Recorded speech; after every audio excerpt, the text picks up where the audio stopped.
So I was looking online to buy amla oil. As you guys already know that my hair loves amla oil, but the one which I usually use, the khadi one, was out of stock.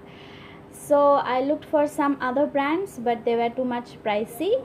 So I thought, whatever, let's make it ourselves.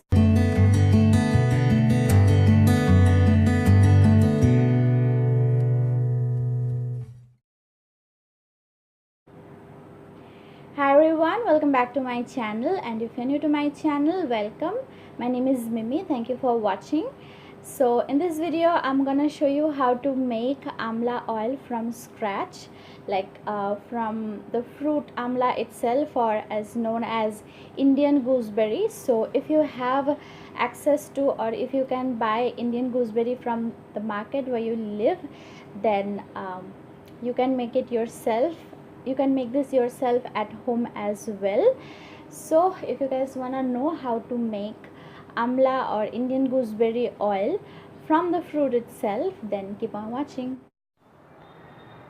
Start by washing the amlas. Next we are gonna slice them into really fine and small pieces so they are easier to handle.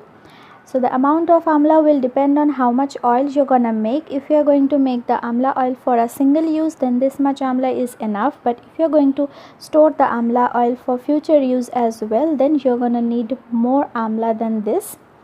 And there is also a seed at the center of the amla fruit, so keep that in mind to extract it. While you are slicing the amla, next take your pan and add some coconut oil to it. The gas should be on the lowest heat setting, and then take the amla and add it to the coconut oil and continue stirring it until it gets a golden brown color like this. So amla is packed with vitamin C. Amla oil is great for especially gray hair, and it also helps in preventing excess hair loss, and it promotes new hair growth. So if you have any of these problems, amla oil is great for you. So when it gets the color, turn the gas off and let it sit until it cools down completely.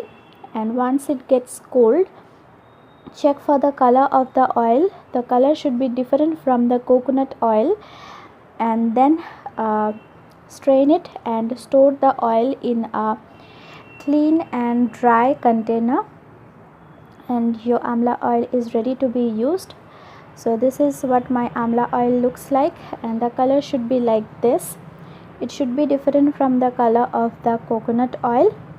And remember to store it in a dry container.